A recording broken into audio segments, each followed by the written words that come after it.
اللهم صل على محمد وآل محمد. اعوذ باللہ من الشیطان الرجیم. بسم اللہ الرحمن الرحیم. الحمدللہ رب العالمین وصلی اللہ علی محمد وآلہ الطیبین الطاہرین المعصومین ولعنت الدائم علی اعدائہم اجمعین من الآن الی قیام یوم الدین. اما بعد فقد قال اللہ تبارک و تعالی فی کتابہ الکریم وقولہ الحق وہو اصدق القائلین. بسم اللہ الرحمن الرحیم. یا ایہا الذین آمنوا کتب علیکم الصیام کما کتب علی الذین من قبلکم لعلکم تتقون. درود بھیج دیں محمد.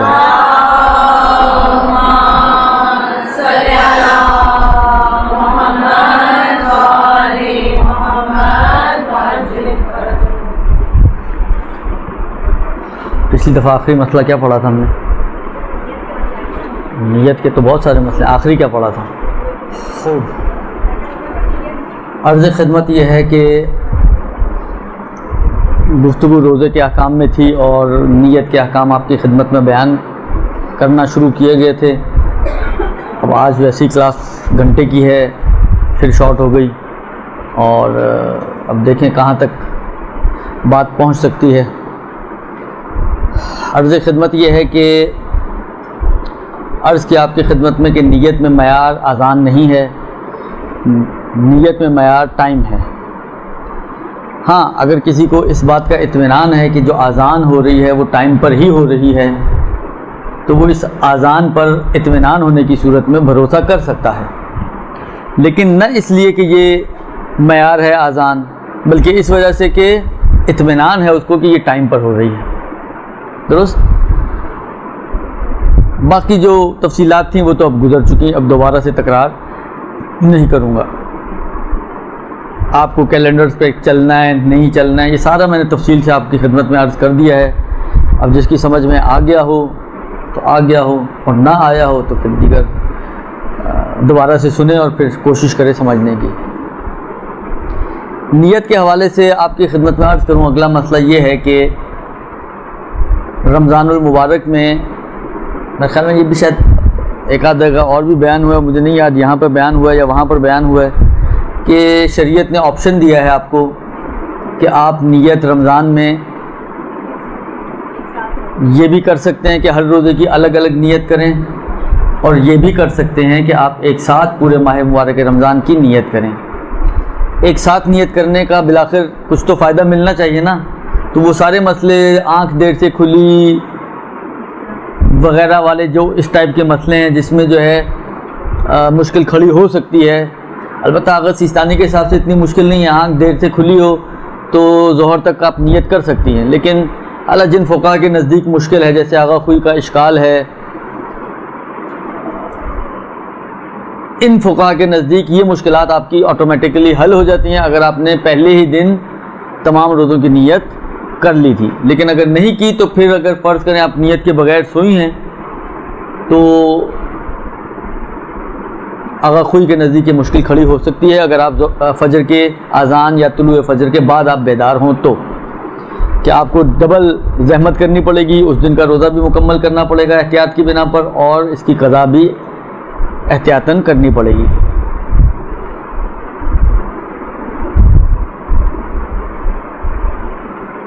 ایک اہم مسئلہ جو آتا ہے وہ یوم الشک کا مسئلہ آتا ہے. یوم الشک تو نہیں آیا تھا ابھی؟ یوم الشک بھی آ گیا تھا. اس کا مطلب ہے پھر وہ آخری نہیں ہوگا، وہ تو شروع ہوئی ہوگی وہاں سے. آپ لوگ شروع والے کو آخر میں بتاتے ہو. آخری مسئلہ کیا پڑا تھا یہ بتائیں مجھے.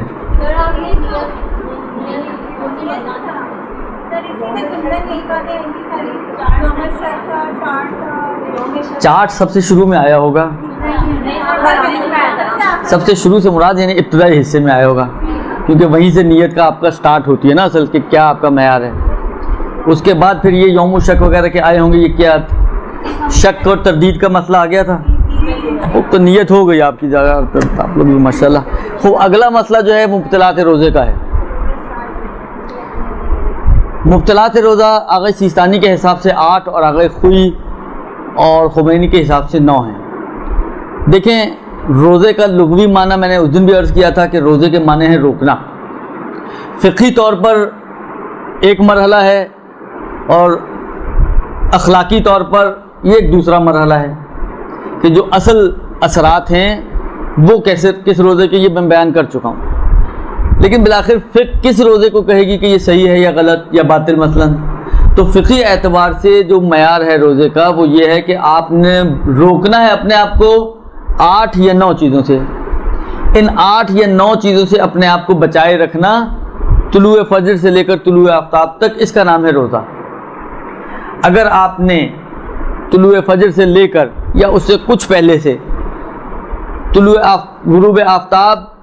غروب آفتاب شرعی یعنی وہ 10-12 منٹ بعد والا، اس میں بھی 1-8 منٹ بعد تک، یہ پورے ٹائم پیریڈ میں آپ کو اپنے آپ کو ان 8 یا 9 چیزوں سے بچائے رکھنا ہے کہ یہ وجود میں نہ آئیں. اگر آپ نے 8 یا 9 چیزوں سے اپنے آپ کو بچا لیا تو کوئی بھی فقی، آپ مردہ زندہ کسی بھی فقی کو اٹھا لیں اور اپنے سامنے کھڑا کر دیں، وہ نہیں کہہ سکتا کہ آپ کا روزہ باطل ہے اگر آپ نے ان چیزوں سے اپنے آپ کو بچایا ہے تو. یعنی وہ آنکھیں بند کر کے آپ کو کہے گا کہ ہاں آپ کا روزہ صحیح ہے. یہ روزہ صحیح تو ہو گیا ہے، لیکن اس کے اثرات کب آئیں گے وہ میں نے پہلی یعنی پچھلی والی گفتگو میں عرض کیا تھا، وہی پہلی تھی ظاہر روزے کی، درست، کہ اس کے اثرات کب ہوں گے. ایک روایت میں دیکھ رہا تھا، شعبان کے حوالے سے روایت تھی کہ ختمی مرتبہ صلی اللہ علیہ وآلہ وسلم اپنے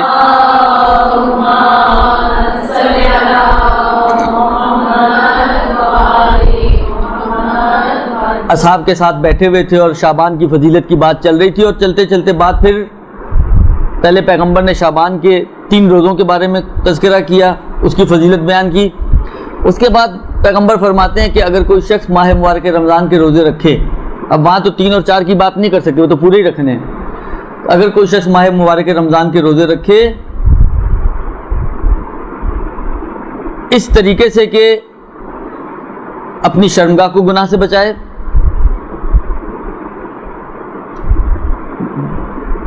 لوگوں کو اذیت نہ پہنچائے، اور شاید ایک چیز اور تھی وہ اس وقت میرے ذہن میں نہیں آ رہی، ان 2-3 چیزوں کے ساتھ اگر، اور اپنی شاید اپنی زبان کو بچا کے رکھے، اپنی شرمگاہ کو بچا کے رکھے، لوگوں کو اذیت نہ پہنچائے، تو پھر اس روزے کے اثرات پیغمبر نے بیان کیے تھے کہ یہ روزہ اس کو فائدہ پہنچائے گا، اس کے اثرات ہوں گے. اور میں پہلے بھی آپ کو حدیثیں سنا چکا ہوں پہلی کلاس میں کہ ائمہ علیہ السلام کا کلام یہی ہے کہ اگر روزہ رکھنا ہے تو تمہاری صرف بھوک اور پیاس نہیں ہے روزہ، آنکھوں کا، آپ کے زبان کا، آپ کے شرمگاہ کا، آپ کے تمام اعضاء و جوارح کا روزہ ہونا چاہیے. روزہ ہونا چاہیے نہیں کیا، ان کو روکنا چاہیے آپ کو ان کے مس یوز سے، ان کے گناہ والے یوز سے، کہ جہاں وہ گناہوں میں استعمال ہو سکتے ہوں مختلف اعضاء آپ کے. اس کا نام ہے روزہ. تو اثرات اس روزے پر آتے ہیں، فقہی طور پر صحیح ہو پلس یہ ساری چیزیں اس کے اندر موجود ہوں تو وہ روزہ ذی اثر بنتا ہے. لیکن ابھی ہماری بحث فقہ کے اندر ہے. فقہی طور پر فرماتے ہیں کہ 9 یا 8 چیزوں سے اپنے آپ کو بچانا، اس کا نام ہے روزہ. میں آپ کی خدمت میں عرض کروں، سب سے پہلی چیز جس میں روزے میں جس سے آپ کو اپنے آپ کو بچانا ہے وہ ہے کھانا اور پینا. درست، کھانا اور پینا سب سے پہلی چیز ہے کہ جو روزے کو باطل کرنے والی چیز ہے. لیکن تھوڑی سی اگر آپ توجہ کریں تو اس کی کچھ شرطیں ہیں.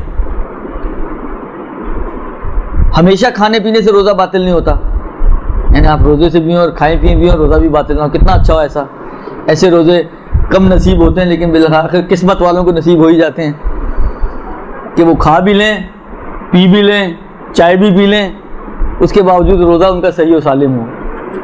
تو یہ کب ہوتا ہے؟ ہاں، وہ شرائط ہیں کہ اگر ان شرائط کے ساتھ کھایا یا پیا جائے تو روزہ باطل ہوتا ہے. اگر وہ شرائط نہ ہو تو پھر روزہ باطل نہیں ہوگا، چاہے کھایا پیا ہو آپ نے. 3 چیزوں کی طرف انہوں نے اشارہ کیا ہے. 3 چیزیں اہم ہیں اس کھانے پینے کے لیے. اچھا، ان 3 چیزوں کے ساتھ یعنی ان 3 شرطوں کے ساتھ اگر آپ کھاتے پیتے ہیں تو پھر فرق نہیں پڑتا کم کھائیں زیادہ کھائیں. وہ چیز ایسی ہو جو عام طور پہ کھائی جانے والی ہو، وہ چیز ایسی ہو جو عام طور پہ نہ کھائی جانے والی ہو. کسی بھی صورت میں اگر وہ چیز آپ کے حلق سے نیچے اترے گی تو وہ آپ کا روزہ باطل ہو جائے گا، اگر وہ 3 شرطیں ہیں، اور وہ 3 شرطیں نہیں ہیں یا ان میں سے کوئی ایک بھی نہیں ہے تو آپ پوری بریانی کی پلیٹ کھا جائیں، آپ کا روزہ باطل نہیں ہوگا۔ وہاں پر ایک مسئلہ آگے جا کے آتا ہے، آپ بعد میں خود دیکھ لیجئے گا، مسواک کا مسئلہ۔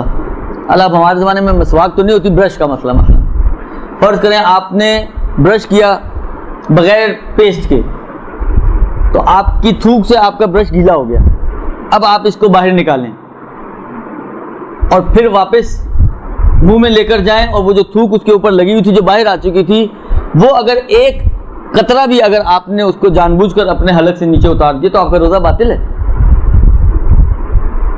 آپ کے اپنے منہ کی تھوک ہے ایک قطرہ، لیکن روزہ باطل کر دے گی۔ کہاں ایک قطرے تھوک سے روزہ باطل ہو جائے، کہاں پوری بریانی کی پلیٹ کھا لیں اور روزہ باطل نہ ہو۔ تو وہ ساری صورتحال یہ ہے کہ شرطیں ہیں یا شرطیں نہیں ہیں۔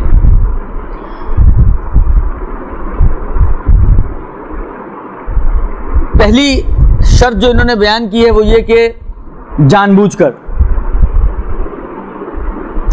اگر کوئی شخص کھائے یا پیے، بشرط یہ کہ جان بوجھ کر کھائے پیے، ایک شرط۔ دوسری شرط یہ ہے کہ متوجہ ہوتے ہوئے، التفات، توجہ کے ساتھ کھائے کہ میں روزے سے ہوں۔ اور تیسری شرط یہ ہے کہ اختیاری طور پر کھائے۔ 3 شرطیں ہو گئیں۔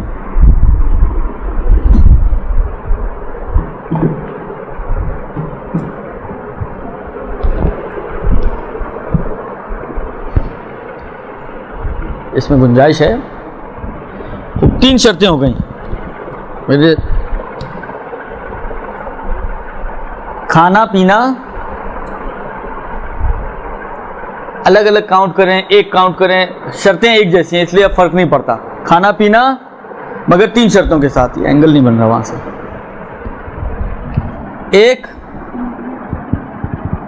عمدن یعنی جان بوجھ کر۔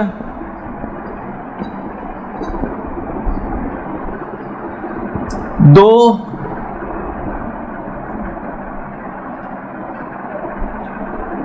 التفات یعنی توجہ کے ساتھ۔ اور 3، اختیار یعنی، اچھا اب اختیار کو تھوڑا سا میں آپ کی خدمت میں عرض کروں، جو پہلے یہ سن چکی ہیں مسائل وہ تو شاید ان کے ذہن میں ہوگا مسئلہ، لیکن وہ بھی شاید عرض خدمت یہ کہ دیکھیں 2 صورتیں بن سکتی ہیں، اس پہ تھوڑی غور کرنے کی ضرورت ہے۔ میں 2 مثالیں آپ کی خدمت میں عرض کرتا ہوں، اس پہ غور کریں آپ۔ ایک مرتبہ کیا ہوتا ہے، ایک مرتبہ یہ ہوتا ہے کہ مثلاً فرض کریں کہ کسی نے آپ کے سامنے کھانا رکھا، درست، اور آپ کی کنپٹی پہ پسٹل رکھی، کہا کھاؤ اس کو، ٹھیک ہے۔ موبائل چھیننے کے تو رکھتے ہی ہیں، فرض کریں بریانی کھلانے کے لیے کسی نے رکھ دیا آپ کو، آپ کے سامنے کھانے کی پلیٹ، بریانی کی پلیٹ پڑی ہوئی ہے، اور آپ کو فورس کیا جا رہا ہے، گن پوائنٹ پہ یہ کھانا کھلایا جا رہا ہے۔ ایک یہ مثال۔ دوسری مثال یہ ہے کہ نہیں، اس نے آپ کو اتنی بھی زحمت نہیں دی کہ آپ لقمے بنا کے خود منہ میں ڈالیں، اس نے آپ کے ہاتھ پیر باندھے اور خود اپنے ہاتھوں سے آپ کو لقمے بنا کے کھلائے، درست۔ اچھا اب اس میں آپ یہ کہہ سکتے ہیں کہ جی کوئی تھوک سکتا ہے، حالانکہ فرض کریں ایک لقمہ منہ میں ڈالا، ٹیپ لگا دی منہ پہ، یا تھوکنے کا بھی دروازہ بند ہو جائے، اگلنے کا دروازہ بند ہو جائے، آپ کے پاس صرف ایک ہی آپشن ہے، وہ کیا ہے؟ اب ایسے موقع تو قسمت والوں کو ہی ملتے ہیں نا اس طرح بریانی کھلائی جائے، اسی لیے میں نے شروع میں کہا تھا کہ یہ قسمت والے لوگوں کا مسئلہ ہے، عام لوگوں کا مسئلہ نہیں ہے، ایسے چانسز ہو۔ یہ 2 صورتیں، فرق ہے دونوں میں آپ کے خیال میں کہیں کہ ایک مرتبہ آپ کو گن پوائنٹ پہ کھلایا جا رہا ہے، ایک مرتبہ گن پوائنٹ پہ نہیں کھلایا جا رہا، ہاتھ پیر باندھ کے آپ کے منہ میں فرض کریں انڈیلا جا رہا ہے، وہ بھی مجبور ہو کے کھا رہا ہے، یہ بھی مجبور ہو کے کھا رہا ہے، لیکن دونوں مجبوریوں میں کہیں آپ کو ڈفرینس نظر آ رہا ہے؟ پرانے میں نے کہا نا جو سنے ہوئے ہیں ان کو تو نظر آ جائے گا ڈفرینس، لیکن جنہوں نے پہلی دفعہ یہ بات سنی ہے یا مثال سنی ہے ان سے میرا سوال ہے کہ آیا آپ کو کوئی ڈفرینس اس میں نظر آ رہا ہے ان دونوں صورتوں میں کہ گن پوائنٹ پہ کھلایا جائے یا ہاتھ پیر باندھ کے کھلایا جائے؟ جی کس کے پاس اختیار ہے؟ کون اختیار والا شخص ہے؟ اس کی تو بیچارے کی پسٹل پڑی ہوئی ہے، اس سے زیادہ تو مجبور یہ ہوگا بیچارہ، اس کو تو صرف ہاتھ پیر باندھنے کے، کوئی پسٹل تھوڑی رکھی ہے اس کی کن پٹی پہ۔ ہے کسی کے پاس اختیار ہو بقول ان کے ارادہ؟ جی جی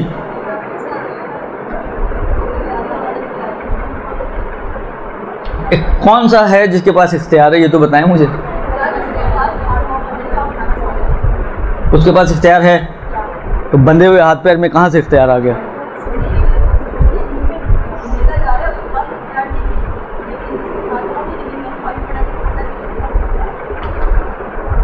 جی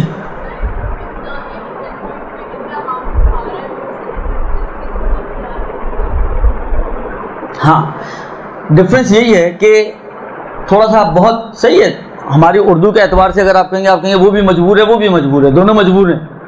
اردو کے اعتبار سے شاید ان دو مجبوریوں میں اتنا فرق نہ ہو، لیکن فقہی طور پر ان دونوں میں فرق ہے۔ وہ شخص کہ جس کو گن پوائنٹ پہ کھلایا جا رہا ہے اس کے ہاتھ پیر تو نہیں بندھے ہوئے نا، وہ یہ کہہ سکتا ہے یا نہیں کہہ سکتا جاؤ میں نہیں کھاتا؟ میکسیمم کیا ہوگا، ایک گولی لگے گی نا، اور کیا ہوگا؟ لیکن کہنے کو تو یہ کہہ سکتا ہے نا۔ دیکھیں شریعت اس کو کہتی ہے کہ یہ کہو، یہ ایک الگ بحث ہے کہ شریعت اس سے یہ ڈیمانڈ کرتی ہے کہ چاہے تمہاری جان چلی جائے تم نہ کھاؤ، یہ ایک الگ بحث ہے۔ لیکن اختیار کے اعتبار سے اگر دیکھا جائے تو وہ شخص کہ جس کی کنپٹی پہ پسٹل رکھ کے اس کو کھلایا جا رہا ہے، اس کا اختیار تو سلب نہیں ہو رہا، صحیح ہے، ایک ایکسٹرنل فورس ہے جو اس کو مجبور کر رہی ہے، درست، لیکن اس کے باوجود وہ یہ کہہ سکتا ہے کہ بھئی میں نہیں کھا رہا۔ لیکن جس کے ہاتھ پیر باندھ کے اس کے منہ میں انڈیلا جا رہا ہے وہ یہ کہہ سکتا ہے، اور پھر منہ پہ ٹیپ بھی لگا دی جائے۔ یہ ہے جو اصل طور پر جو ہے مجبور کہلاتا ہے۔ یہ جو ہم نے کہا اختیار، اس سے مراد یہ والا اس کے مقابل میں استعمال ہوا ہے۔ اما وہ شخص جو گن پوائنٹ پہ کھا رہا ہے وہ اختیار سے کھا رہا ہے، صحیح ہے، چاہے شریعت نے اس کو کہا تھا بھائی جان بچانا واجب ہے لہذا تم کھا لو، لیکن کھا بہرحال اپنے اختیار سے رہے، منع کرنے کا امکان اس کے پاس موجود ہے، گنجائش اس کے پاس موجود ہے، لیکن شریعت ہی کی وجہ سے وہ فرض کریں اس آپشن کو استعمال نہیں کرتا، لہذا شریعت اس کی گردن پہ کوئی پینلٹی بھی نہیں ڈالے گی۔ لہذا شریعت کہتی ہے کہ اگر گن پوائنٹ کی بنا پر کھانا پڑ جائے کھا لو، عیش کرو، لیکن یہ ہے کہ روزہ تمہارا باطل ہو جائے گا، صرف اس کی قضا کرنی ہے، کفارہ وغیرہ تمہیں نہ کفارہ دینا ہوگا نہ گنہگار ہوگے، یعنی کل کو قیامت کے دن خدا ڈنڈے نہیں مارے گا کہ تم نے کیوں کھانا کھایا تھا، درست۔ لہذا یہ جو پینلٹی ہے وہ آپ کی گردن پہ نہیں آئے گی، لیکن قضا بہرحال آپ کو کرنی پڑے گی۔ لیکن وہ شخص جس کے منہ میں انڈیلا جا رہا ہے اس کے اوپر قضا بھی نہیں ہے، اس لیے کہ اس کا تو اختیار بالکل تھا ہی نہیں، اور کھانا پینا اس وقت روزے کو باطل کرتا ہے جب اختیاری طور پہ کھایا جائے، درست۔ اور کیونکہ اس والے فرض میں جو دوسرا گن پوائنٹ والا فرض ہے اس میں اختیاری طور پہ وہ کھا رہے لہذا باطل تو ہو ہی جائے گا، لیکن ایکسٹرا جو اس کے اوپر پینلٹی آنی ہوتی ہے وہ اس کی گردن پر نہیں آئے گی۔ بس یہاں پر جو اختیار ہے اس اختیار سے مراد کیا ہے؟ اب اس کو اگر ہم اوپر والی ہی شکل میں لکھیں تو اختیار سے مراد یہ ہے کہ اب میں کیا جملہ لکھوں اردو میں، تو میں نے کہا نا دونوں ہی مجبوری ہیں، مجھے نہیں سمجھ میں آ رہا کہ اردو میں کیسے لکھوں۔ آپ میں سے کس کی اردو اچھی ہے؟ یہ سارے اہل زبان بیٹھے ہوئے ہیں بھائی، یہ دوسری والی کنڈیشن کے لیے کون سا جملہ استعمال ہونا چاہیے کہ بالکل ایکوریٹ وہی معنی ادا کرے؟ کسی کی اردو اچھی نہیں ہے، سب میری طرح ہی ہیں سارے۔ جی نہیں سمجھ میں آیا۔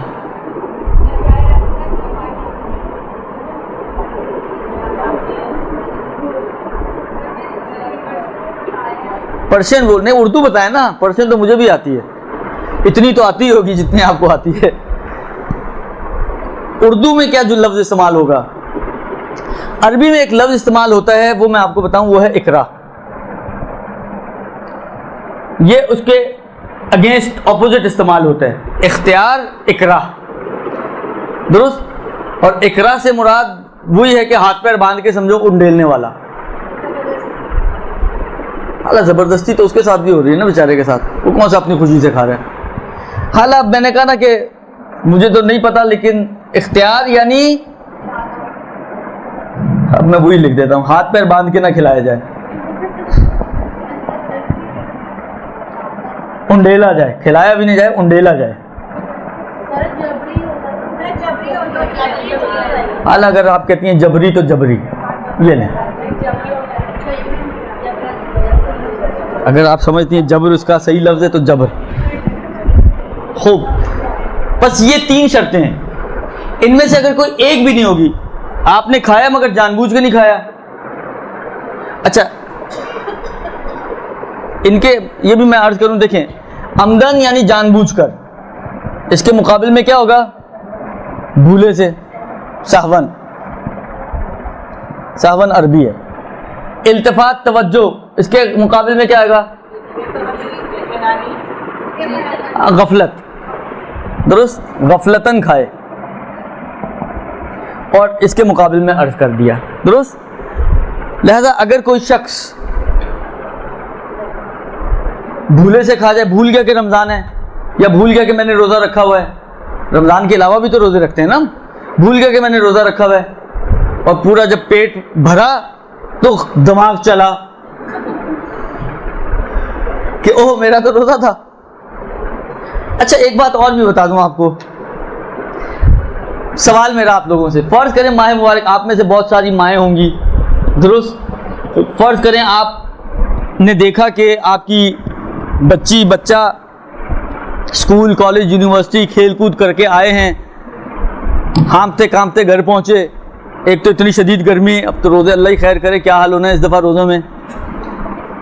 آپ نے دیکھا وہ آیا، آپ مثلا کچن میں کام کر رہی تھی یا ٹیبل پہ بیٹھی تھی قرآن پڑھ رہی تھی، بالآخر آپ کی خلاصہ نگاہوں کے سامنے آپ نے دیکھا اس نے بڑے آرام سے فریج کھولا، پانی ڈالا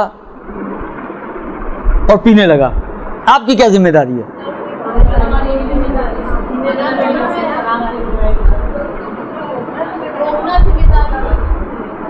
اچھا کتنے لوگوں کا خیال ہے کہ روکنا واجب نہیں ہے؟ نہیں ہے. اور کتنے لوگ کہتے ہیں کہ روکنا واجب ہے؟ البتہ ایک بات بتا دوں، یہ جو کہہ رہے ہیں نا روکنا واجب نہیں ہے، چپ یہ بھی نہیں رہتے. اب نہیں پتا اس لیے کہ ہم پیاسے بیٹھے ہیں تو وہ کیوں پیے، یہ وجہ ہوتی ہے یا کوئی اور وجہ ہوتی ہے یہ مجھے نہیں معلوم.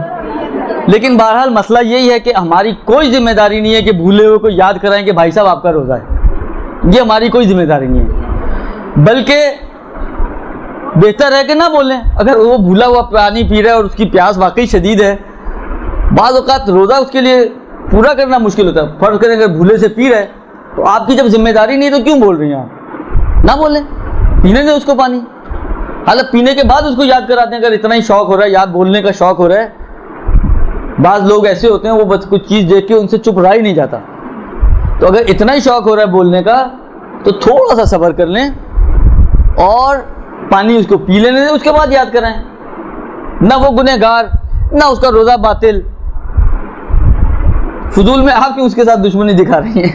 درست. لہذا اگر کوئی شخص بھولے سے کھا لے یا پی لے یا خلاصہ کوئی بھی ایسا کام انجام دے لے جو روزے کو باطل کرتا ہے بھولے سے، تو اس کا روزہ باطل نہیں ہوگا. یہ ایک. اسی طریقے سے غافل ہے، غفلتاً اس نے کھا لیا یا پی لیا، توجہ نہیں تھی اس کی، تو ایسی صورت میں بھی آپ کو اس غافل کو بیدار کرنے کی ضرورت نہیں ہے. کھا رہا ہے کھانے دیں، اس کی قسمت میں تھا آپ کی قسمت میں نہیں ہے. درست. یا بقول جو میں نے شروع میں کہا وہ خوش قسمت آدمی آپ نہیں ہیں اس موقع پہ، تو اس کو کھانے دیں. تیسری صورت یہی ہے کہ اقرا والی یہ نارملی تو پیش نہیں آتی، لیکن کیونکہ دیا ہوا مسئلہ اس لیے میں نے آپ کی خدمت میں یہ عرض کیا. بس جان بوجھ کر توجہ سے اور اختیاراً اگر کوئی شخص کھائے تو جو چیز بھی وہ کھا رہا ہے چاہے وہ زیادہ ہو چاہے وہ کم ہو، اور اس کے نا تھوک کی مثال دی. چاہے ایک ذرہ ہو, چاہے وہ نارملی کھائی پینے جانے والی چیز ہو, مطلب پانی کھا پی لیا, کھانا کھا لیا, یا ایسی چیز ہے کہ جو نارملی نہیں کھائی پی جاتی, اس کو کھا پی لیا. مطلب فرض کریں کوئی پتا کھا لیا, جس طرح مثلا بعض لوگ جو ہے وہ تبرکات کے پھول وغیرہ کھا لیتے ہیں. اب وہ کہیں گیا, مثلا فرض کریں بدھ کے امام بارگاہ گیا, کسی اور امام بارگاہ گیا, اس نے پھول اتار کے کھا لیا, جو نارمل تو نہیں کھایا جاتا ہے. یہ کھائی جانے والی چیزوں میں شمار نہیں ہوتے گلاب کا پھول. سر یہ گلقند بنا کے لوگ استعمال کرتے ہیں پان وغیرہ میں, لیکن ایسے پھول کھائی جانے والی چیز تو نہیں ہے. لہذا یہ اگر کھا لے تو اس کا روزہ باطل ہو جائے گا اگر ان 3 شرطوں کے ساتھ کھائے. اچھا, اس کے بعد جتنے بھی مسئلے اب دیے میں, یہ سارے انہی 3 مسئلوں سے نکل رہے ہیں. اب میں وہ سارے مسئلوں کو ایک ایک کر کے نہیں پڑھ رہا آپ کے سامنے. اب آپ کی اپنی ذمہ داری لگا رہا ہوں کہ آپ خود جائیں اور جا کے توضیح المسائل کھولیں, اور توضیح المسائل کھولنے کے بعد اس مسئلے کو سامنے رکھتے ہوئے ان مسائل کو پڑھیں گی تو آپ کو اندازہ ہو جائے گا کہ سب اسی 3 چیزوں کے گرد گھوم رہے ہیں. چاہے وہ کھانے کے بعد خلال کا مسئلہ ہو, دن میں کسی وقت کسی چیز کے پیٹ میں جانے کا مسئلہ ہو, بھولے سے جا رہی ہے, پتہ تھا چلی جائے گی, کیا ہے, سب اسی کے گرد گھوم پھر رہے ہیں ساری چیزیں. لہٰذا یوں سمجھیں کہ یہ کھانے پینے کا جو جتنے بھی مسئلے ہیں, کم و بیش مسئلے آپ کے جو ہیں ان 2-3 مسئلوں میں کور ہو جاتے ہیں. اس کے بعد 2-3 چیزیں جو ہیں, دوسری اور تیسری چیز جنسی خواہشات سے تعلق ہے, اس کو فعلاً ہم چھوڑ دیتے ہیں. چوتھی چیز, یہ بھی اہم چیز ہے, مبتلات روزہ میں کھانا پینا, ازدواجی تعلقات, حرام طریقے سے اپنے جسم سے ڈسچارج کرنا, اور چوتھی چیز خدا, رسول اور ائمہ علیہم السلام پر جھوٹی بات منسوب کرنا. یہ بھی تھوڑا اہم مسئلہ ہے. پہلے تو آپ کی خدمت میں یہ عرض کروں کہ جھوٹ کہتے کسے ہیں, کیونکہ مسئلہ کیا ہے, خدا, رسول اور ائمہ کی نسبت جھوٹ باندھنا. جھوٹ یعنی کیا؟ ہاں, جھوٹ کا مطلب یہ ہوتا ہے کہ خلاف واقع چیز کی کسی کو انفارمیشن دینا, انفارم کرنا. لہذا اگر آپ کہیں پر خلاف واقع بات کہہ رہی ہیں لیکن انفارم نہیں کسی کو کرنے, مثلا فرض کریں حالا مثال کے طور پر آپ شیشے کے سامنے کھڑی, آپ کی کوئی سپیچ ہے, کوئی آپ کا کسی کی تقریری مقابلے میں آپ نے حصہ لیا ہوا, پریکٹس کر رہی ہیں شیشے کے سامنے کھڑی ہو کر, اور کوئی ایسی حدیث کے حالانکہ جو معلوم نہ ہو یا معلوم بھی ہو آپ کو کہ جھوٹی ہے, مثلا آپ شیشے کے سامنے پڑھ رہی ہیں, تو یہ جھوٹ ہے؟ یہ جھوٹ نہیں ہے, اس لیے کہ آپ کسی کو انفارم نہیں کر رہی ہیں. ہاں, جب آپ کھڑی ہوں گی ڈائس پہ اور جا کے تقریر فرمانا شروع کریں گی تو اس وقت ممکن ہے یہ جھوٹ بن جائے. لیکن ابھی جب آپ پریکٹس کے مرحلے میں ہیں اور گھر میں کمرے میں اکیلی کھڑے ہو کے داد و فریاد آپ نے مچائی ہوئی ہے, تو یہ اس وقت جھوٹ نہیں بنے گا. لہذا یہ جو ہے کیا کہتے ہیں, اپنا روزے کو باطل نہیں کرے گا. یہ ایک. اسی طریقے سے فرض کریں ہم جب اپنی پڑھائی شروع کرتے ہیں نا, تو بالکل جو عربک گرامر ہے نا, اس کی ابتدا میں 2 حصے پہلے کرتے ہیں. ایک کو صرف کہتے ہیں, ایک کو نحو کہتے ہیں. صرف جو علم ہے, اللہ میں ابھی سارا نہیں آپ کو سمجھانا چاہ رہا, صرف ایک لطیفہ سنانا چاہ رہا ہوں تاکہ یہ بات سمجھ میں آ جائے. صرف جو ہے وہ ایک ایسا علم ہے جو یوں سمجھ لیں کہ رٹے والا علم ہے. اس میں سمجھنے والی بھی چیزیں, لیکن رٹا بہت زیادہ اس میں ہے. اگر آپ کا رٹا اچھا ہے تو آپ کامیاب ہیں. درست, ایسا نہیں کہ پورا ہی رٹا ہے, لیکن کچھ چیزیں سمجھنے والی بھی ہیں, لیکن سمجھنے کے بعد کچھ گردانے وغیرہ یاد کرنی ہوتی ہیں, تو وہ رٹنے والی چیزیں ہوتی ہیں. ایک ادبیات میں ایک شخص کا نام آتا ہے اخفش, اور وہ سمجھیں امام ادبیات یا ادبیات کا بہت بڑا ماہر سمجھا جاتا ہے. یعنی اس کے اقوال کو نقل کیا جاتا ہے اور اس کے اقوال کے اوپر مثلا بعض اوقات گفتگو ہوتی ہے. تو ایک ماہر انسان تھا ادبیات کا, لیکن اس کے بارے میں مشہور تھا کہ یہ کنزین آدمی ہے, یہ کنزین انسان ہے. تو کوئی سے یعنی اب ایک آپ کو فرض کریں, ہماری جو پڑھائی ہوتی ہے اس میں ایک ڈسکشن کی بہت اہمیت ہوتی ہے کہ جو درس ہم نے پڑھا اس کو ڈسکس کریں آپس میں. اب ایسے آدمی سے کون ڈسکشن کرنا پسند کرے گا جس کی سمجھ میں سمجھانا ہی مشکل کام ہو جس کو؟ تو کوئی اس سے ڈسکشن کرنے کے لیے راضی نہیں ہوتا تھا.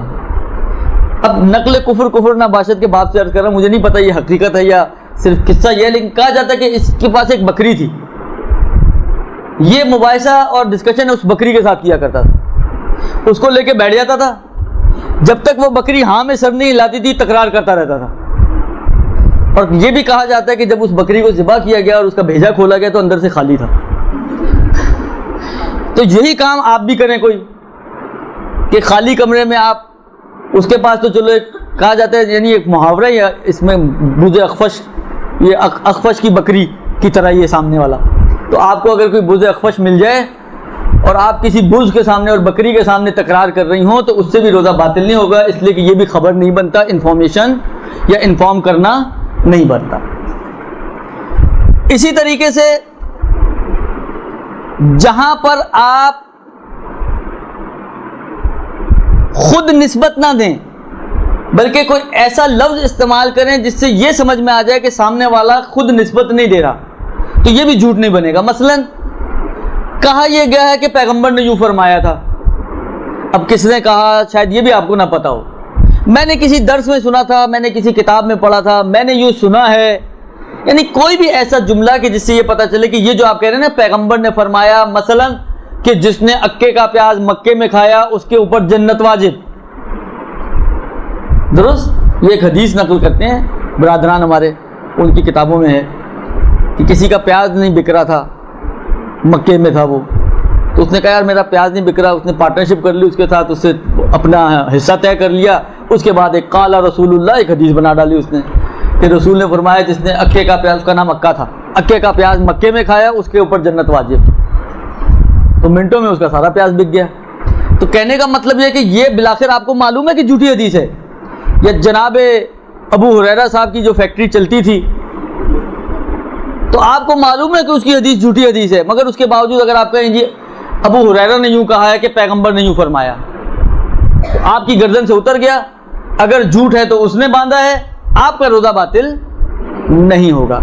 لہذا یہ خاص طور پہ جو آخری بات میں نے کہی ہے نا، اس سے آپ کے بہت سارے مسئلے حل ہوتے ہیں. اگر آپ میں سے کوئی ذاکرہ ہے اور روزے کی حالت میں اس کو کوئی مجلس پڑھنی ہے، جس طرح ایام شہادت آتے ہیں، مجلسیں ہوتی ہیں، آپ کو کوئی حدیث نقل کرنی ہے، کوئی حدیث کوٹ کرنی ہے، یا اصلا روزے کی حالت میں نہ بھی ہوں، خود یہ جھوٹ باندھنا بہت بڑا گناہ ہے، گناہان کبیرہ میں شمار کیا گیا اس کو.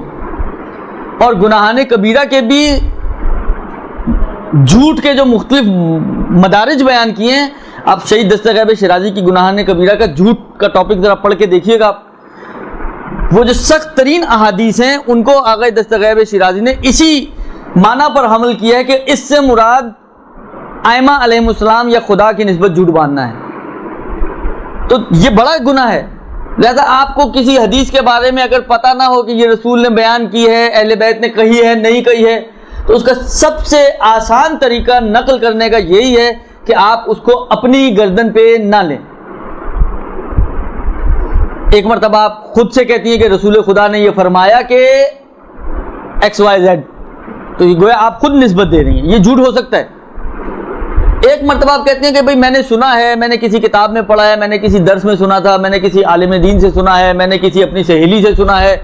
حتیٰ میسیجز آتے ہیں، لوگ پوچھتے ہیں جی یہ تو جب مسئلہ پہلے بھی گزر چکا ہے جب سوال جواب آئے تھے کہ یہ میسیجز جو ہیں اہل ائمہ کے نام سے حدیثیں آتی ہیں، ان کو فارورڈ کرنا، وہ آپ یہ اوپر لکھ دیں فارورڈڈ میسیج، تو آپ کی ذمہ داری ختم ہو گئی. یعنی سامنے والے کو پتہ چل جائے گا کہ یہ آپ نے خود، آپ کی اپنی ایجاد نہیں ہے بلکہ کسی نے آپ کو بھیجا ہے جو آپ نے آگے فارورڈ کیا ہے. تو آپ کی گردن پہ جھوٹ کی گناہ نہیں آئے گا، اور اگر آپ روزے میں اس کو فارورڈ کرتی ہیں تو آپ کا روزہ وغیرہ باطل نہیں ہوگا.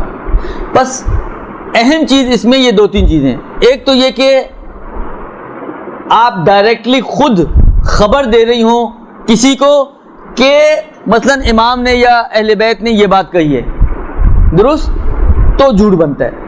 اگر یہ شکل آپ ہٹا دیں اس میں سے کہ آپ ڈائریکٹلی خبر دینے والی نہ بنیں یا اپنی گردن پہ نہ لیں، آپ کسی ریفرنس سے کوٹ کریں، چاہے ریفرنس بہت ایگزیکٹلی آپ کے ذہن میں نہ بھی ہو، تو اس صورت میں یہ آپ کی گردن سے اتر جائے گا اور یہ جھوٹ نہیں بنے گا. البتہ جھوٹ میں بھی یہ شرط ہے کہ اگر کوئی شخص جان بوجھ کر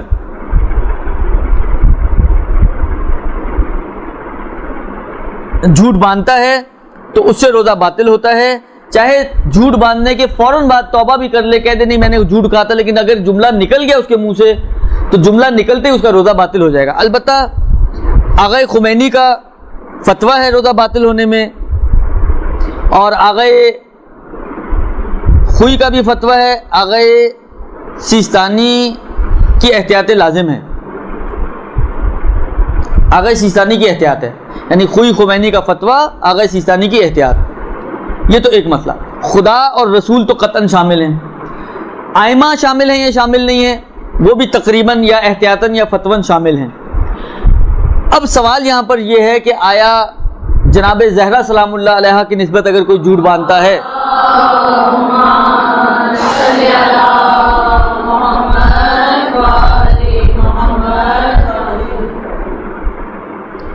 یا باقی انبیاء کی نسبت, حضرت نوح کا کوئی جھوٹا قصہ آپ نے بنایا, حضرت موسیٰ کے آپ نے کہا اتنی کہانیاں موجود ہیں, چلو ایک میں بھی بنا لیتی ہوں, درست. آپ نے کوئی حضرت نوح کی کہانی, حضرت موسیٰ کی کہانی, حضرت یوسف کا قصہ ایک نیا جدید بنا ڈالا آپ نے, درست. تو یہ جو آپ نے حضرت یوسف یا نوح یا موسیٰ یا عیسیٰ یا دوسرے انبیاء کی طرف آپ اگر جھوٹ کی نسبت دیں یا ان کے جانشینوں کی طرف آپ اس کی نسبت دیں یا جناب زہرا کی طرف نسبت دیں, تو اس صورت میں روزے کا کیا حکم ہوگا؟ خدا, رسول اور ائمہ, رسول سے مراد ہمارے رسول اور ائمہ, ان میں تو احتیاطاً و فتوتاً ہے ہی ہے باطل, لہذا اس میں تو کوئی رجوع کی بھی گنجائش نہیں ہے, تو یہ تو باطل ہے ہی ہے. اس کے علاوہ باقی انبیاء کے جانشین اور جناب زہرا, اس کا کیا مسئلہ ہے؟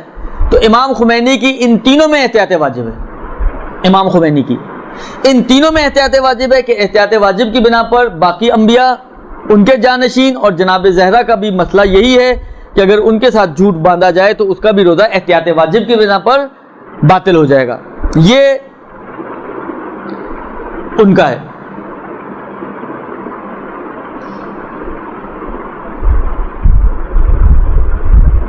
آغا خوئی کی تقریباً سب میں فتویٰ ہے, صرف جناب زہرا میں ان کی احتیاط ہے.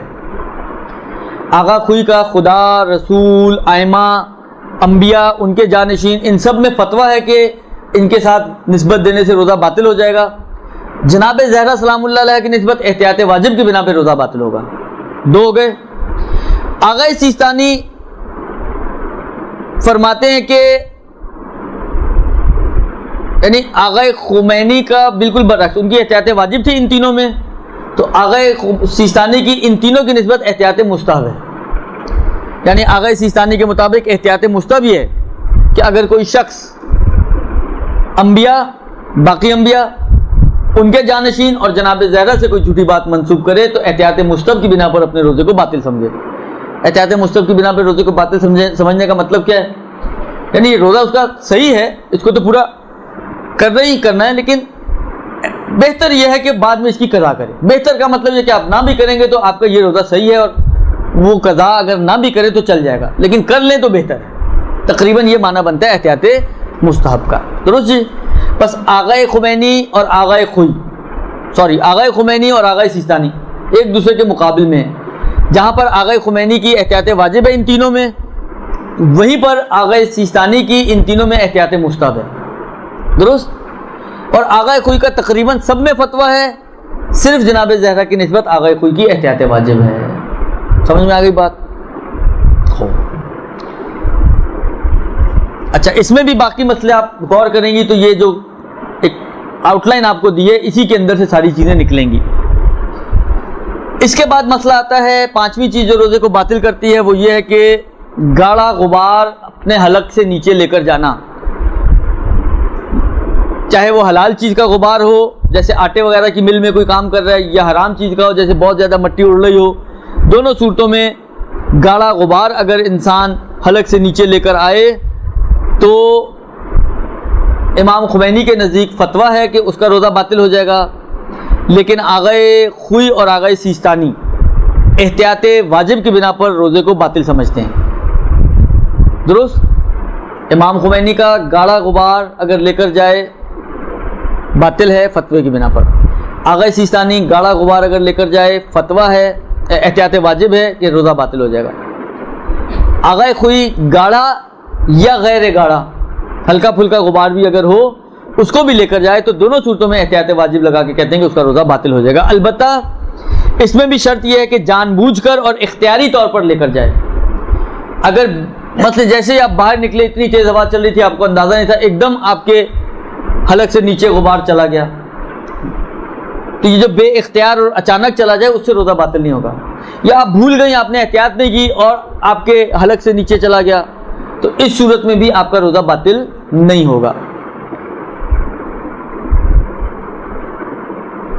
غیر غلیظ یعنی جو گاڑا نہ ہو, امام خمینی اور آغا سیستانی اس میں روزے کو باطل نہیں سمجھتے. اچھا, آغا خوئی کی غیر غلیظ میں بھی احتیاط واجب ہے, تو اس مسئلے میں آغا خوئی والے امام خمینی یا آغا سیستانی کے طرف رجوع کر سکتے ہیں. تو ان یعنی اینڈ رزلٹ اگر آپ رجوع کے بعد لیں تو یہ نکلے گا کہ گاڑا غبار اگر ہے تو اس میں تو روزہ بہرحال باطل ہے, غیر گاڑا ہے تو اس میں روزہ خمینی اور سیستانی کے اعتبار سے باطل نہیں ہے, اور آغا خوئی والے رجوع کر لیں تو ان کے نزدیک بھی کوئی باطل نہیں ہوگا.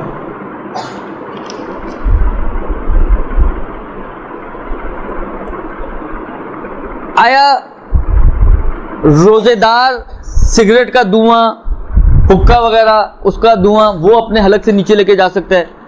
فرماتے ہیں کہ احتیاط واجب ہے کہ روزے دار سگریٹ کے دھوئیں کو یا حکے وغیرہ کے دھوئیں کو بھی حلق تک نہ پہنچائے. البتہ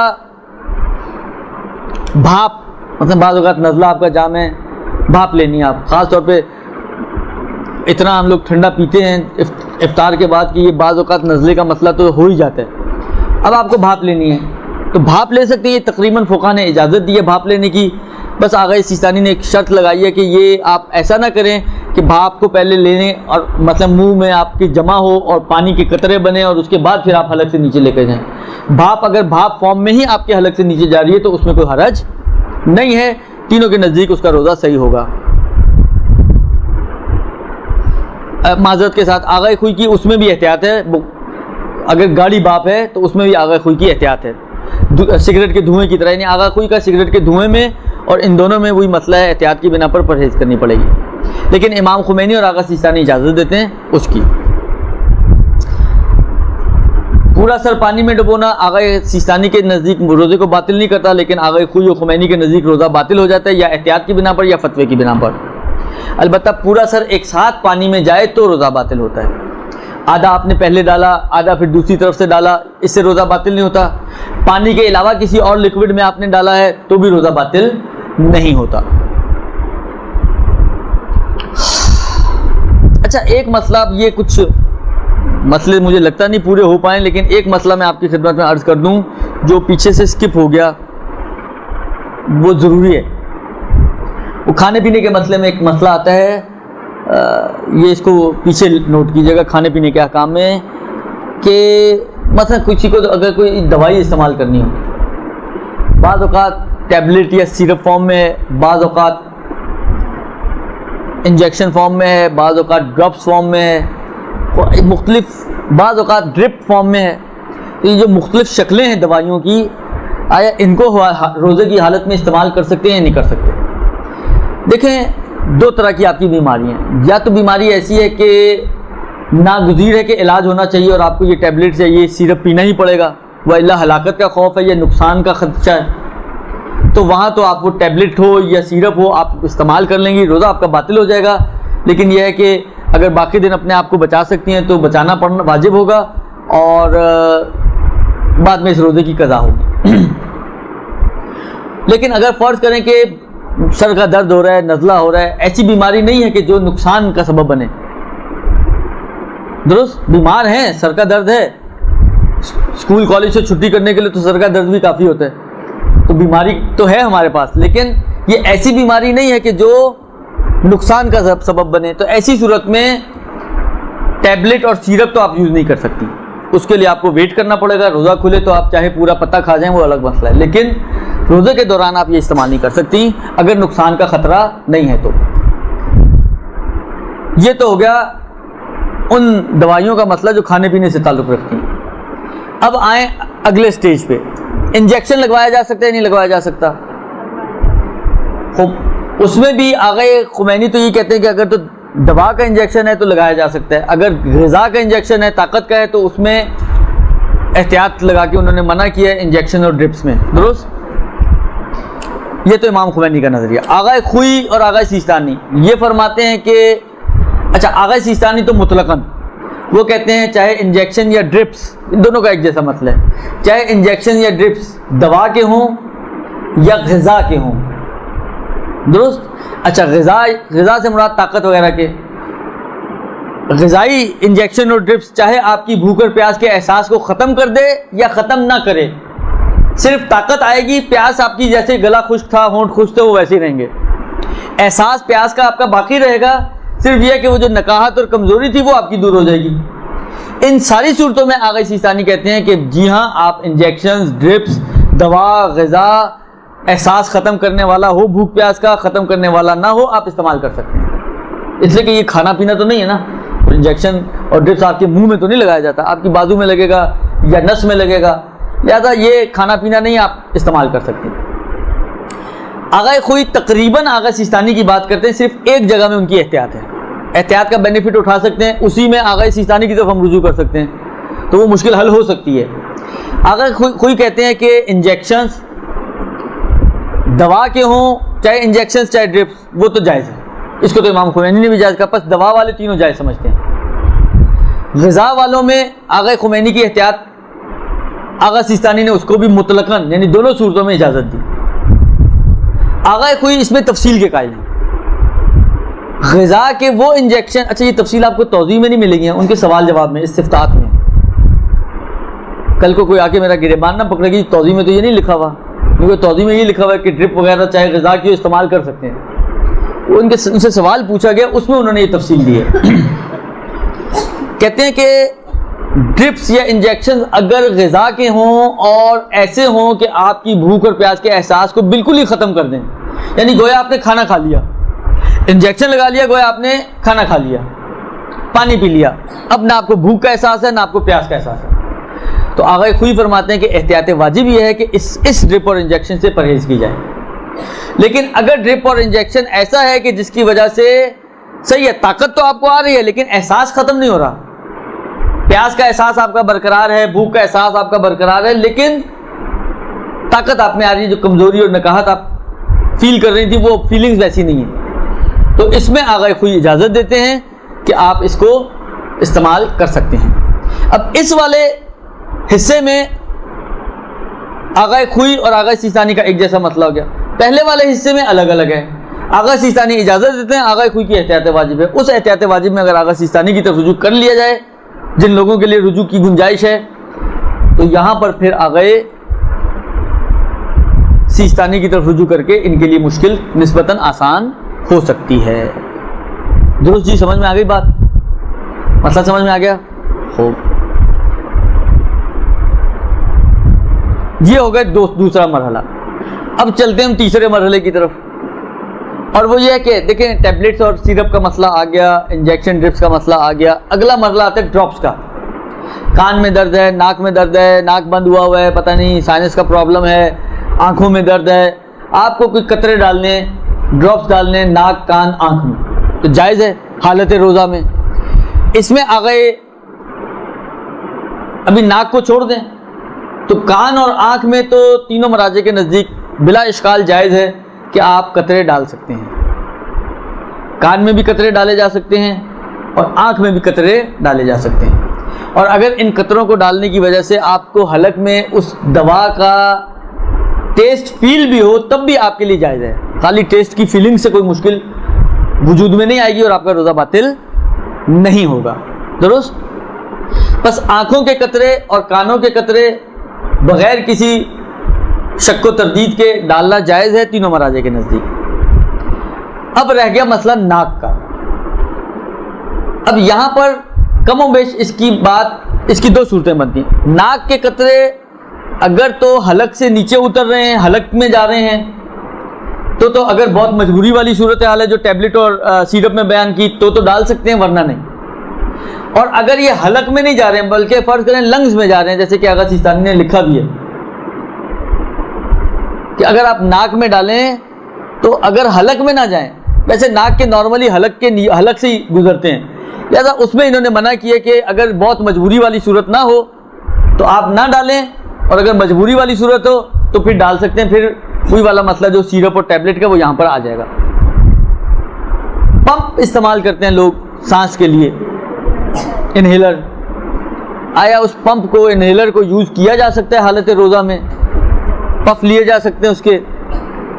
اس میں بھی تقریباً تینوں نے اجازت دی ہے. وہ جو تفصیل جو میں نیزل ڈراپس میں کہہ رہا تھا وہ آغا سیستانی نے یہاں پر بیان کی، اصل میں وہاں نہیں بیان کی، کہ اگر یہ جو آپ انہیل کر رہے ہیں یا یہ جو گیس ہے یا جو بھی چیز ہے یہ اگر لنگز میں جا رہی ہے تو آپ اس کو یوز کر سکتے ہیں. اگر پیٹ میں جا رہی ہے، حلق سے نیچے جا رہی ہے، تو پھر وہی والی تفصیل آئے گی جو ٹیبلٹس اور سیرپ کی تفصیل تھی، کہ اگر اس کو استعمال نہ کرنا نقصان کا سبب بنے، ہلاکت کا خوف ہو تو استعمال کر سکتے ہیں، اور اگر ہلاکت کا خوف نہ ہو تو پھر استعمال نہیں کر سکتے. یعنی اگر ڈیلے کیا جا سکتا ہو تو پھر ڈیلے کرنا ہوگا. یہ آپ کے تقریباً مسئلے ہو گئے کھانے پینے اور دوائیوں وغیرہ کے اعتبار سے. تقریباً انہی فارمز میں میڈیسنز نارملی یوز ہوتی ہیں. باقی جو آپ کی کریم آئنٹمنٹس وغیرہ ہیں اس کا تو کوئی حلق ولق سے کوئی تعلق نہیں ہوتا، لہذا وہ آپ نے کہیں پہ کسی، کیونکہ وہ ایکسٹرنل یوز کی ہوتی ہیں تو آپ کو جسم کے ظاہری حصے پہ لگانی ہوتی ہیں، وہ کسی بھی طریقے سے آپ کے حلق کے اندر نہیں جاتی ہیں، لہذا ان میں کسی قسم کی کوئی مشکل نہیں ہے. چاہے مثلا وکس اور بام ٹائپ کی چیز ہو جو بعض اوقات بہت اسٹرانگ ہوتی ہیں، آپ کو اس کا ٹیسٹ فیل ہو رہا ہو، اس کی اسمیل فیل ہو رہی ہو، اس سے کوئی فرق نہیں پڑتا، آپ کے روزے کی صحت پہ کوئی اثر نہیں پڑے گا. یہ ہو گئے جناب آپ کے ان دوا دارو کا مسئلہ. اب یہ دو سوال پوچھے گئے ہیں. ایک تو یہ پوچھا گیا ہے جناب سیستانی صاحب کے مقلد کسی مرحوم مجتہد کی طرف رجوع کر سکتے ہیں احتیاط واجب میں؟ دیکھیں آغا سیستانی جو انہی کی تقلید پر باقی ہیں اور انہوں نے ان کی اجازت سے کسی مردہ مجتہد کی طرف نہیں گئے ہوئے، جو پہلی دفعہ جنہوں نے تقلید کی ہے، ایسے لوگ مردہ مجتہد کی طرف رجوع نہیں کر سکتے. انہیں آغا سیستانی کے بعد والے جو فل عالم ہیں، مثلا آغا وحید یا ان کے بعد مثلا آغا زنجانی وغیرہ، ان کی طرف رجوع کرنا ہوگا. وہ ریورس میں نہیں جا سکتے، وہ آگے کی طرف جائیں گے. لیکن وہ افراد کے جنہوں نے آغا سیستانی کی طرف رجوع کیا ہے آغا خوئی یا امام خمینی کی وفات کے بعد، اور ان کی اجازت سے آغا خوئی یا امام خمینی کے فتووں پر عمل کر رہے ہیں، تو یہ لوگ اگر گھومتے پھرتے ان کا سلسلہ پہنچ جائے آغا سیستانی تک تو یہ آغا سیستانی، اسی لیے میں نے بعض جگہوں پہ کہا کہ آغا خوئی والے بھی آغا سیستانی کی طرف رجوع کر سکتے ہیں اگر ان کا جو سلسلہ جو سیکوینس ہے تقلید کے اعتبار سے یہاں تک پہنچ جائے تو آپ رجوع کر سکتے ہیں. دوسرا سوال احتیاط واجب اور احتیاط مستحب کو ڈیفائن کر دیں. اب یہ مشکل جو ہے وہ یہ ہے کہ یہ ہے فروٹ چاٹ ہماری کلاس، اس میں ماشاءاللہ سینئر موسٹ خواہران بھی موجود ہیں اور بہت جونیئر خواہران بھی موجود ہیں، اور یعنی کھچڑی سی ایک کلاس ہے یہ، وہ میرے حوالے کر دیتے ہیں ڈاکٹر صاحب. اب مشکل یہ ہوتی ہے کہ میں ان چہروں کو دیکھتا ہوں تو اب یہ بار بار اس قسم کی باتوں کو ریپیٹ کرنا ان کا وقت ضائع ہے، اور نئے چہروں کو دیکھتا ہوں تو وہی والی بات ہے، ان کی مسئلہ ہی سمجھ میں نہیں آیا ہوگا کہ یہ احتیاط واجب کیا اور احتیاط مستحب کیا ہے، تو میں جو ہوں نا درمیان میں پھنس جاتا ہوں. بہرحال اب تو مجبوری ہے، اس وقت سوال نہ آتا تو شاید میں گزر جاتا. دیکھیں احتیاط واجب کا مطلب یہ ہوتا ہے، اب میں بہت شارٹلی بیان کر رہا ہوں تاکہ کم سے کم آپ کی مشکل فی الحال حل ہو جائے، اس کی تفصیلات پھر کسی موقع پر. احتیاط واجب مجتہد کا فتویٰ نہیں ہوتا، مجتہد نے ایک احتیاطی پہلو آپ کو پیش کیا ہوتا ہے، اور اس میں وہ آپ کو باؤنڈ نہیں کرتا کہ آپ حتماً اس احتیاط پر عمل کریں، بلکہ ایک آپشن دیتا ہے. یعنی اس احتیاط واجب میں ایک آپشن ہوتا ہے کہ اس احتیاط واجب والے مسئلے میں آپ انہی کی تقلید میں رہتے ہوئے جنہوں نے احتیاط لگائی ہے، آپ سیکنڈ والے مجتہد کو دیکھیں، اگر انہوں نے فتویٰ دیا ہے تو آپ اس مسئلے میں ان کے فتوے پر عمل کر سکتی ہیں. جیسے آغا خوئی کی احتیاط واجب ہے کہ عورت چہرہ اور ہاتھ بھی چھپائے نامحرم سے، لیکن بہت سی خواتین بعد والوں کو دیکھتی ہیں، مثلا جو آغا خوئی کی زندگی میں امام خمینی کی طرف رجوع کرتے تھے، یا جنہوں نے امام خمینی کی طرف رجوع نہیں کیا وہ آغا سیستانی کو دیکھتی ہیں، تو وہ دیکھتے ہیں کہ آغا خمینی یا آغا سیستانی عورت کے لیے چہرہ اور ہاتھ کھولنے کی اجازت دیتے ہیں. تو یہ آغا خوئی کی تقلید والی خواتین اسی مسئلے میں آغا خوئی کی تقلید پر رہتے ہوئے اس پرٹیکولر مسئلے میں وہ آغا خمینی یا آغا سیستانی کی طرف رجوع کر سکتی ہیں اور ان کے مسئلے پر عمل کر سکتی ہیں. اس کو کہتے ہیں رجوع کرنا احتیاط واجب میں. یعنی اگر کوئی آپ سے پوچھے کہ جی آپ تو آغا خوئی کی تقلید میں آپ نے چہرہ کیسے کھول لیا، تو اس کو پتا ہو کہ میں نے کس کی اجازت کو اویل کی ہے، وہ یہ بتا سکے کہ ہاں میں نے صحیح ہے میں خود آغا خوئی کی تقلید میں ہوں، مگر کیونکہ ان کی احتیاط واجب ہے تو میں نے امام خمینی آغا سیستانی کی طرف رجوع کیا ہے، ان کی اجازت سے میں نے چہرہ اور ہاتھ کھولے ہیں، یہ احتیاط واجب ہے۔ اس کے مقابل میں احتیاط مستحب ہوتی ہے جو فتوے کے ساتھ ہوتی ہے، یعنی اگر آپ احتیاط مستحب کو بیچ میں سے نکال بھی دیں تو مجتہد کا ایک فتویٰ وہاں پر ہوگا، تو جو مقلدہ ہے یا مقلد ہے اس کے پاس دو آپشن ہیں، یا تو اس فتوے پر عمل کر لے صرف اور احتیاط مستحب والے پہلو کو چھوڑ دے، یا اس فتوے کے ساتھ ساتھ احتیاط مستحب والے پہلو پر بھی عمل کر لے، یعنی دونوں پر عمل کرے، فتوے پہ بھی اور احتیاط مستحب والے پہ بھی۔ مثلاً کیا، مثلاً فرض کریں کہ مجتہد اگر یوں کہے کہ اگر کوئی کپڑا آپ کا نجس ہو جائے تو قلیل پانی سے ایک دفعہ دھونے سے پاک ہو جاتا ہے، اگرچہ احتیاط مستحب یہ ہے یا احتیاط یہ ہے کہ 3 مرتبہ دھویا جائے، تو اس میں آپ کے پاس آپشن ہے، کیونکہ مجتہد نے پہلے کیا کہا ایک دفعہ میں پاک ہو جاتا ہے، یعنی فتویٰ تو آ گیا اس کا، یعنی اگر آپ اس احتیاط والے پہلو کو ہٹا بھی دیں تو مسئلہ پورا ہو گیا، آپ اس فتوے پر عمل کر لیں یعنی ایک دفعہ پاک کر لیں تو کافی ہے، یا جس طرح ابھی میں نے کہا احتیاط مستحب میں۔ دوسری صورت یہ کہ نہیں، آپ اس کے ساتھ ساتھ احتیاط والے پہلو پر بھی عمل کریں، یعنی ایک کی بجائے 3 دفعہ پاک کریں، یعنی پورے مسئلے پر عمل کریں، اس میں رجوع کی گنجائش نہیں ہوتی، کسی اور کو نہیں دیکھنا، انہی کو یا انہی کے فتوے پر یا انہی کے فتوے کو احتیاط کے ساتھ، یہ 2 آپشن ہے آپ کے پاس۔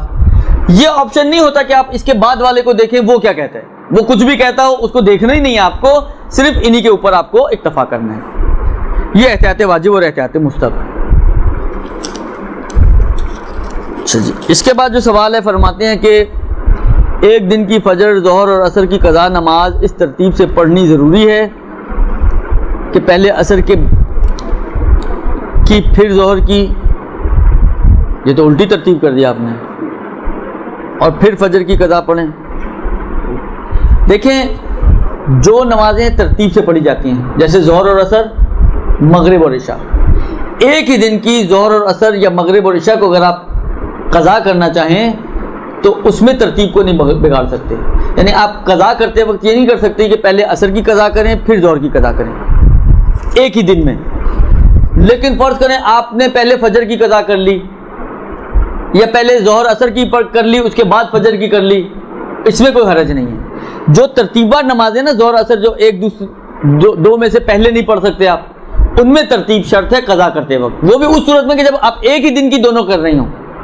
اما آپ نے پہلے پورے، مثلا آپ کی 5 سال کی نمازیں تھی، آپ نے پہلے پورے 5 سال کی فجر پڑھ لی، پھر پورے 5 سال کی ظہر پڑھ لی، تو اس کا مطلب کیا کہ پرسوں کی ظہر آج کی عصر سے پہلے پڑھی گئی نا، اس میں کوئی حرج نہیں ہے۔ پھر آپ نے ساری ظہر کی ختم کرنے کے بعد ساری عصر کی پڑھ لی، اس میں کوئی حرج نہیں ہے۔ لیکن اگر ایک ہی دن میں آپ تکرار کر رہے ہوں ایک ہی دن کی ظہر اور عصر کو، تو وہاں پر آپ کو ترتیب کا لحاظ رکھنا پڑے گا۔ خوب، اس کے بعد جو سوال ہے وہ یہ ہے کہ جی روزے میں خون دے سکتے ہیں؟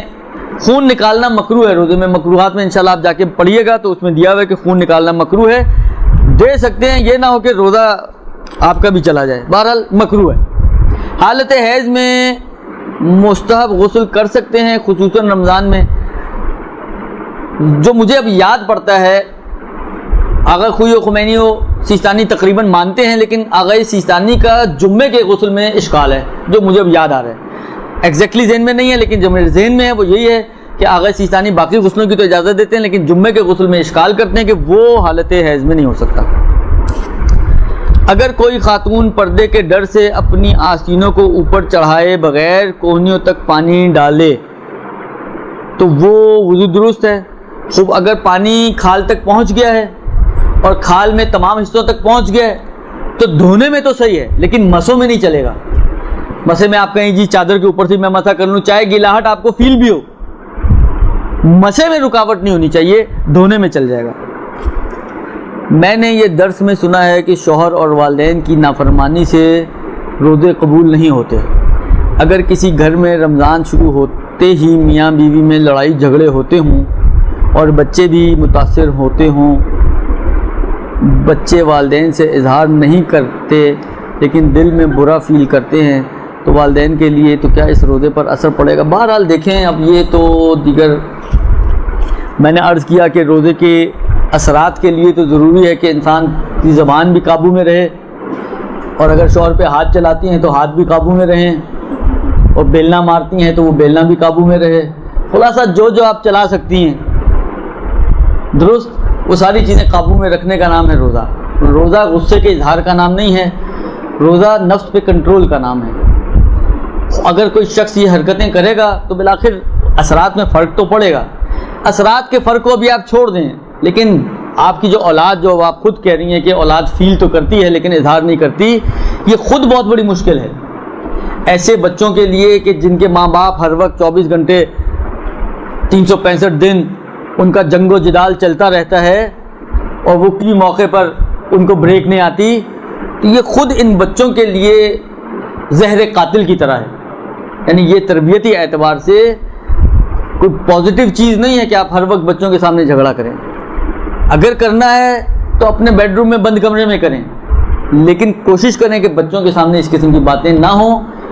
میں نے کہا نا، روزے کے اثرات تو وہ اپنی جگہ پہ جو افیکٹ ہوں گے وہ ہوں گے، لیکن تربیتی اعتبار سے یہ بچوں کی زندگی کے لیے اور بچوں کے ذہنی رشد کے لیے، ذہنی ترقی کے لیے یہ رکاوٹیں ہیں۔ یعنی آپ کو دیکھیں، معجزات تو ہر جگہ ہو سکتے ہیں نا، میں معجزے کی بات نہیں کر رہا، نارمل آپ دیکھیں تو آپ کو ایسے بچے جو بروکن فیملی کے بچے ہوں گے، ڈبل مائنڈیڈ، کنفیوز ٹائپ کی پرسنالٹیز آپ کو نظر آئیں گی۔ ان کے اندر وہ پاورز نہیں ہوتی ہیں جو ایک نارمل طریقے سے ایک عام انسان میں ہونی چاہیے، ول پاور ہونی چاہیے، ہر فیصلہ کرنے کی طاقت ہونی چاہیے، یہ اسی ساری چیزیں اس کی افیکٹ کرتی ہیں۔ لہٰذا یہ آپ کے بچوں کی شخصیت کے لیے برا ہے۔ چلیں آپ اپنی خاطر نہ صحیح، روزے کی خاطر نہ صحیح، لیکن بچوں کی خاطر کوشش کریں کمپرومائز کرنے کی، اور بالآخر کوشش کریں کہ یہ جھگڑے آپ کے گھر میں کم سے کم بچوں کے سامنے نہ ہوں۔ اب کچھ چیزیں باقی ہیں، اس کا وقت تو پورا ہو گیا انشاءاللہ العزیز۔ اب دیکھو، کیونکہ میں شاید اگلے ہفتے تو نہ آ سکوں، لیکن جو بھی صورتحال ہے، جو بھی آئے گا ممکن ہے وہ کنٹینیو کرے، اور آپ کی مشکلات انشاءاللہ یہ مسائل آپ کو بیان کریں گے۔ صلی اللہ علیہ وسلم۔